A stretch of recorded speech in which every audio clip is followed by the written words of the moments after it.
खुश रहो।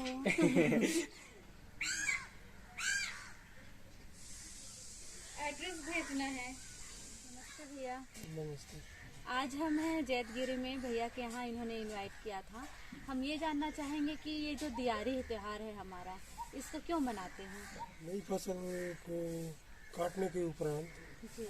उसको निराई करने के बाद उस खुशी में क्या है ये त्योहार बनाया जाता है। उसमें देखो पुरातन पद्धति में क्या है, खेत तैयार करने से आपके धान के मिड़ाई तक पूरा पशुओं का क्या है सहयोग लगता है। तो क्या है उनके उपलक्ष्य में क्या है उनको सम्मान देने के लिए दिया त्योहार मनाया जाता है। पशुधन को हम। हाँ। और इस दिन अपन क्या क्या करते हैं दिवाली के दिन? सेला बनाते हैं धान का। वो दिख रहा है ना? जी जी। वो धान का नया धान का है वो। उसको सेला बनाते हैं। हम घर ही में बनाते हैं? हाँ, घर में बनाते हैं। आप बनाते हैं? मैं नहीं बनाता। उसको फिर दरवाजे पे टांगेंगे सबसे पहले। हाँ, शुरुआत। सबसे पहले भैया ने अभी हमें सेला के बारे में बताया। चलिए देखते हैं कि सेला किस तरीके से बनाया जाता है और किस चीज से बनता है। आइए भैया। ये है सेला। इसको क्या है मैं फसल को मिलाने के उपरांत कुछ को बताए रहते हैं, पूरा खड़ा फसल है। तो इसको हम घर के दरवाजे में क्यों लटकाते हैं इसको? कि घर के दरवाजे में लटकाने से बाहर लटकाए रहते हैं ना, तो चिड़िया लोग भी आके खाते हैं। ये सबके लिए होता है, जैसे हिस्सा। अगर हाँ, हम हिस्सा कहे कि चिड़िया का। अच्छा, ये बहुत अच्छी चीज मिली कि जैसे अनाज है, फसल हमने किया और हम उसको खाएंगे, उपभोग करेंगे, उसी तरीके से उस फसल में हमारे जीव जंतु चिड़िया का भी हक है। ये एक अच्छी जानकारी है। जैसे आपने बताया कि सबसे पहले हम सेला को लटकाएंगे, उसके बाद क्या करेंगे? पशुओं को पैर धुलाएंगे, डेटा बांधेंगे, अच्छा। उसको लाली वाली लगाएंगे, पूजा वूजा करेंगे पशु को। हाँ। उसके बाद फिर उनके लिए खिचड़ी बनाएंगे और सबसे पहले उन्हीं लोगों को खिलाएंगे। सबसे पहले खिचड़ी बना के उनको खिलाएंगे। उसके पश्चात क्या है जितने भी बुलाए हैं उन लोगों को। अच्छा, वो फिर खाएंगे। जैसे भैया ने ये बताया कि खिचड़ी खिलाते हैं, तो जैसे जितने जानवर हैं उनको तो हरे घास और ये सब खाने की आदत होती है, तो हम उनको फिर खिचड़ी खिला रहे हैं, तो किस प्रकार उसको खिचड़ी सही रहेगी? दिवाली के दिन एक खास मौके पे उनको हम एक देवता रूप में मानते हैं और उनको उनके खाने के पश्चात हम भी प्रसाद के रूप में ग्रहण कर सकते हैं। खिचड़ी में तो चावल ही नहीं रहेगा, उसमें विभिन्न प्रकार की सब्जियां रहेगी, जैसे कुमड़ा हो गया, सेमी हो गया, कांदा और जितना भी भाजी है वो सबको डालते हैं, मिक्स करते हैं और खिचड़ी बनाते हैं। नया हंडी में बनाते हैं। आया, ये दिवाली त्योहार में महिला लोग क्या क्या करते हैं? भी हम 4 बजे उठवानी और जैसे झाड़ू लगावा, दीपा पोछा करुआ, और दीवार बन के सब पोछुआ, और फिर दार फुलौरुआ, दार के फिर धोआ, उनके पीसुआ, नहा धोआ हुआ, नहा धोआ उनके बाद फिर पाके बनाते रहे, बड़ा बनाते रहे, दार वो बनावा, सुपा टूकना के धोआ, नुआ हांडी बनावा, उनका फिर नुआ हांडी लाली टिकत रहे, सेला बांधते रहे, और उनका दार चाउर पकाते रहे हांडी भीतरे, और उनकी चूल्हान मुंडाते रहे। चूल्हान मुंडाल फिर उता खाए तो कुंडा, सेमी और जितना बोल सामान रुआए, हरा सब्जी, दार सबू बानी दार, उता मिलावट करून भाती, तो दार चाउर लगाते रहे, खिचड़ी बनाते रहे। फिर चूल्ही बदले फिर पूजा पाठ करून भाती, बैला मन के सुपा तान तान निकला खोवाता रहे। आदमी लोग क्या क्या करते हैं? मनुष्य जात लोग मन काय का मन काम मन से लगातुआ, से लगातुआ, चरौने हुआ, बैला मन के यहाँ मन फिर धोआ हुआ, और मन पूजा पाठ कर खोआ। आपने सुना कि किस तरीके से दिवाली त्योहार में महिला और पुरुष दोनों की भूमिकाएं अलग अलग हैं। महिलाएं घर के सजावट से लेकर के खिचड़ी बनाने और पुरुष जो है पशुधन की सेवा, उनको नहलाने धुलाने और खिचड़ी खिलाने का काम करते हैं। पशुधन के सम्मान के लिए आयोजित इस दिवाली त्योहार में आइए देखते हैं कि किस प्रकार से खिचड़ी तैयार की जाती है। ये है नई हांडी, इसी बर्तन में ये खिचड़ी आज का बनने वाला है और देखेंगे कि इस हंडी की पूजा की गई है। पूछते हैं कि किस तरीके से महिलाओं के द्वारा उन खिचड़ी को तैयार किया जाता है। आइए अम्मा, ये बताओ, ये जो हांडी है इसमें 5 उंगली का आपने हाथ के जो छप्पा दिया है, तो इसके लिए आप पूजा किए पहले? और कैसे किए? हाथा पिसान नुआ धान जो पिसान के हाथा था लागी चंदन हाथा था। उसके बाद हंडी को चढ़ाए। अच्छा, और अभी खिचड़ी में क्या क्या हम डालने वाले हैं? कैसे बनेगा वो खिचड़ी?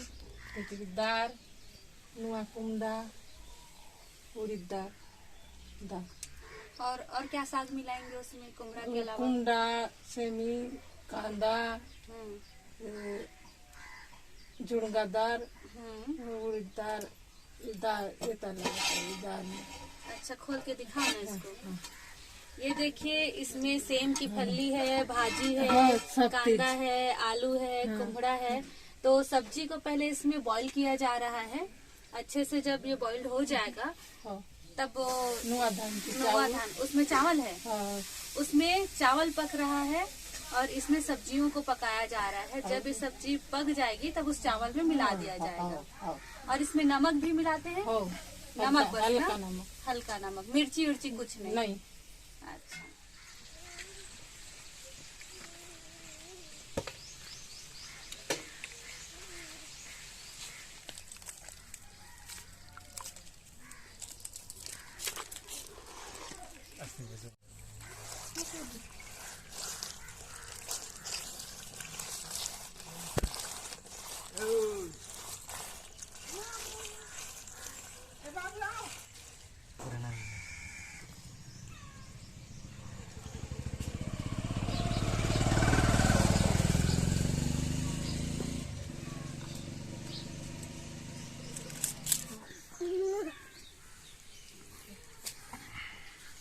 प्रवीण, तो हम ये जो डिजाइन बना रहे हैं, तो इसका क्या अर्थ है इस डिजाइन का? ये डिजाइन जो है, जो गाय बैल का खुर रहता है ना, नीचे वाला हिस्सा, वो उन्हीं के सम्मान में ये डिजाइन बनाया जाता है। और ये जो डिजाइन है, ये आकृति लक्ष्मी माता का स्वरूप के रूप में, उनके पैरों के निशान के रूप में ये आकृति बनाया जाता है। भैया, फसल से संबंधित जितने भी त्योहार हैं, अगर मैं बिलासपुर रायपुर की बात करूं तो वहाँ जो राउत समाज है उनका काफी एक महत्वपूर्ण स्थान है। जैसे पशुओं के गले में डोरी बांधना, उनको खिचड़ी खिलाना और पूजा करना, वो उनके हाथों ही होता है। तो हमारे बस्तर में इसकी क्या स्थिति है? जी हाँ, जैसे सियान मन बताते थे कि इधर भी जो राउत समाज है उनके द्वारा भी ये जो काम है दियारी में गाय बैल को जो रस्सी बना, जिसे इधर अपने तरफ गेटा कहते हैं, उन्हीं के द्वारा ही, राउत समाज के द्वारा ही किया जाता था। तो इसमें अभी कमी आई है, कैसे रोजगार की सुविधा उपलब्ध हो रही है। तो जितने भी ये सब सुविधा हैं, तो इसमें जो पैतृक उनका जो व्यवसाय है वो उनको छोड़ते जा रहे हैं और इधर आगे बढ़ रहे हैं रोजगार के क्षेत्र में। तो इसके चलते इसमें कमी आई है। और इधर क्षेत्र में कोई भी समुदाय के लोग गाय बैल को चरा रहे हैं और उन्हीं के द्वारा यह काम संपन्न हो रहा है। ये पहले गाय चराने के काम भी राउत लोगों के ही द्वारा किया जाता है। अभी फिलहाल जैसे हम लोग कहीं फ्री रहते हैं तो हम लोग खुद ही जाते हैं चराने। ऐसी स्थिति आ गई है कि अपने काम धाम को छोड़ के एक बार उनको गाय बैल को समय देना पड़ता है। अब जिस दिन समय नहीं दी उस दिन गाय बैल भूखे ही रह जाते हैं। जैसे पैरा है, पैरा अगर बरसात टाइम तक बचता है तो पैरा खिला के रखते हैं, नहीं तो बाहर चराने ले जाते हैं। लेकिन ये चराने वाला मतलब जगह भी कम पड़ गया है, ऐसा हो गया है। अब जंगल घर में इतने ज्यादा निर्मित हो रहे हैं और जंगल भी शेष रह नहीं गए हैं। अब इस कारण गाय बैलों की कमी भी आ रही है इस चीज में। पहले क्या होता था, हर घर में लगभग 10-15 तक होते ही थे। अब सिमट कर ऐसा हो गया कि बस एक परिवार में एक जोड़ी बैल ही रखने का मतलब सिस्टम हो गया है। और इसमें एक कहावत भी है, बड़ी विडंबना है, लेकिन इसमें एक कहावत भी, एक बहुत अच्छा कहावत है जो पुराने समय में बोलते थे कि गाय रले दियारी, बेटा रले बुआरी। बहुत बड़ी और बहुत ही अच्छी कहावत के साथ इसको परिभाषित किया प्रवीण जी ने कि जिस तरीके से गाय है तो दियारी है, बेटा है तो बहू है।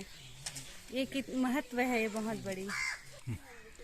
आपने जैसे कि देखा और सुना भी कि आधुनिकता के चलते कृषि साधनों में भी कमी आई है। इस तरीके से गोबर खाद का उपयोग किया जाता था, इसमें भी कमी मतलब करते ही नहीं है। अब रसायन खादों का उपयोग कर रहे हैं, जिससे विभिन्न प्रकार की बीमारियां जो हैं अब देखी जा रही हैं। साथ में अगर हम तीज त्योहारों की बात करें तो इसमें भी प्रभाव पड़ रहा है। जिस तरीके से चरवाहे हैं, ग्वाले लोग हैं, यादव लोग हैं, उनके रोजगार भी छीने गए हैं।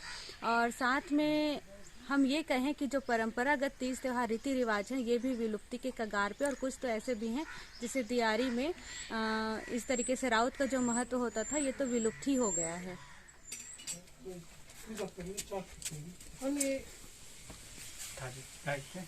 ढक्कन गुचाऊं ढक्कन के गुचाऊं।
इस दियारी त्योहार में जब गाय बैल को खिलाया जाता है तो ये गाय बैल को खिलाने वाले मतलब टुकना से प्रसाद निकालते हैं और यही प्रसाद हम सभी क्षेत्रवासी बस्तरवासी आए वाले जो हमारे यहाँ मेहमान आते हैं उनको प्रसाद के रूप में देते हैं और खुद भी ग्रहण करते हैं।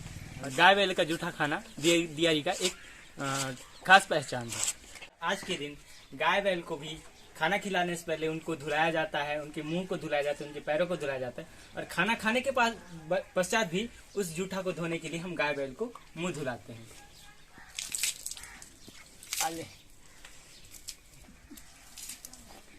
क्योंकि यह गाय बैल का प्रमुख त्योहार माना जाता है, इसलिए गाय बैल की हर एक जरूरतों को देखते हुए उनके अनुसार उनको सम्मान किया जाता है, उनको सेवा किया जाता है, उनको खिलाया जाता है। रुको, ये मेरा है ना, बस आप ही दो। दियारी का ये मुख्य प्रसाद है। पशुओं को जिस तरीके से खिचड़ी दिया जाता है, उसी खिचड़ी में से कुछ अंश निकाल के इस प्रकार प्रसाद के रूप में फिर सब ग्रहण करते हैं।